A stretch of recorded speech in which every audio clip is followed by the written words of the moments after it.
আপনাদের মুখে উঁচু করে আসবেন, আর না হয় আপনাদের কোনো ছাড়া হবে না। আপনি বলছিলেন আপনি এতদিন পুলিশের চাকরি বিএনপির সময়, আপনি এখন বলে বিএনপি করছিল আপনাদের বাড়িতে।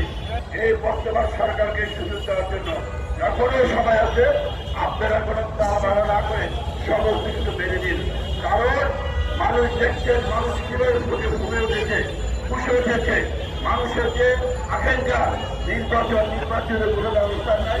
আপনারা আজকে আরে বাবা, আজকে বিএনপি যারা করে একজন এক থানার ওসিকে গত কয়েকদিন আগে তাকে সাসপেন্ড করতে বরখাস্ত করেছে, সাবেক বরখাস্ত। তার কারণ কি, সে আওয়ামী লীগের একজন দোষর হাতির করে থাকে তার বাসা থেকে, তার লোকদের মাঝে তাকে ঘেরাও করে রেখেছিল, তাকে ধরতে গিয়েছিল। এই বর্তমান পুলিশ কমিশনার সাজ্জাদ আলী, সে ওই ওসিকে ডেকে বলো বিএনপি করো, বিএনপি করো, বিএনপি করো, বিএনপির উপরে ধরতে পারে না।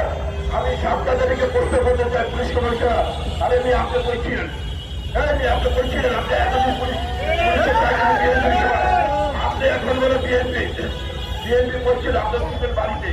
মোনালিসা হেভি ফ্লো 15 পিস প্যাকেটের সাথে 8 পিসের একটি প্যাকেট একদম ফ্রি।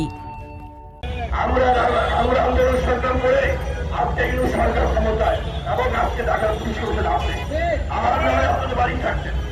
তাই আমি পুলিশ কমিশনার সহ আমরা যারা আছে তাদেরকে বলবো, এই উত্তরপূর্ণ কথা বলতে বিএনপি সম্বন্ধে কথা বলতে দল কর্মীদের মুখে উঁচু করে আসবেন, আর না হয় আপনাদের কোনো ছাড়া হবে না, আপনাদেরকে ধরা হবে।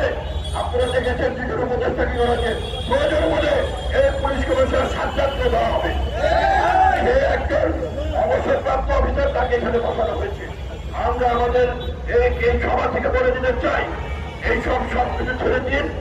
বিএনপি আজকে একটি বৃহৎ দল, এই বৃহৎ দল আমরা আমাদের ন্যায্য দাবি, আমাদের ন্যায্য কথা আমরা বলে দিতে চাই।